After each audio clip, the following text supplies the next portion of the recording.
बहुचर्चित ढोलमरार पूर्वतन सरपंच सुशांत बेहेरा हत्याकांड घटना अभियुक्त कुलमणि स्वाई को आजीवन सश्रम कारादंड शुणिले नयगढ़ अतिरिक्त जिला जोरंद। सुशांत और कुलमणि दुई पड़ोशी थे। दुई परिवार मध्य पूर्व शत्रुता लगी रही। गत 15 जून 2019 पंचायत काम सारी सुशांत घर को फेरुते घर पाखे ठिया होता समय कुलमणि टांगिया आक्रमण करते। सुशांत को गुरुतर अवस्था नयगढ़ मुख्य चिकित्सालय को अणाଯାଇଥିଲା। डाक्तर मृत घोषणा करते।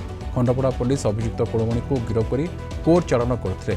18 साक्षी बयान को भित्ति कर आजीवन कारादंड शुणिले नयगढ़ अतिरिक्त जिला द्वारा जज। अधिक आलोचना करवा देवव्रत नायक नयगढ़ रिपोर्टर जोड़ी फोन लाइन। देवव्रत ये जो घटना रही है दीर्घ दिन सस्पेन्स रही है घटना को नहीं से समय चहल पड़ा सारा नयगढ़ जिला कौन सारा अंचल में चर्चा होता ये बर्तमान तार जहाँ मान्यवर कोर्ट बर्तमान जहाँ निष्पत्ति देते आपको नहीं परिवार लोक अंचलवासी कौन कहते देखो देखा आम निश्चय रूपे यह एक संवेदनशील घटना कहले अत्युक्ति हम ना। कारण 2019 मसीह जड़े सरपंच को गाँ दाण्ड निर्मम हत्या घटना यह सारा नयगढ़ जिला नुहे सारा ओडिशा रे एक प्रकार आलोड़न सृष्टि करते कहले अत्युक्ति हम ना।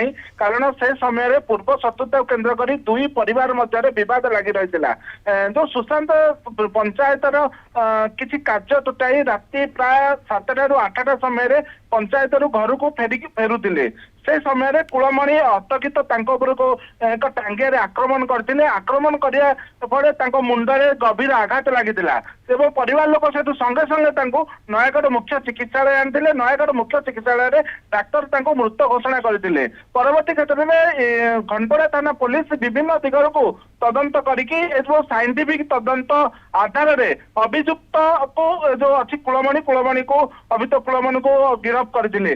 गिरफ्त कला 18 जन साक्षी रेकर्ड बयान करते। साइंटिफिक तदंत मान्यवर नयगढ़ अतिरिक्त जिला चौरादश समस्त तदंत को साक्ष्य को नहीं जो अभियुक्त कुलमणि अच्छा आजीवन कारादंड शुणाई। अन्यपटे ये जो मामला रही मामला सरकार पक्षर अमीय पट्टनायक आईनजीवी ए मामला परिचालना करुले जो अभियुक्त को आज जिते आजीवन देवव्रत सुशांत को परिवार पूर्व जो दाबी करते न्याय दाबी करते परिवार एवं न्याय पाई तो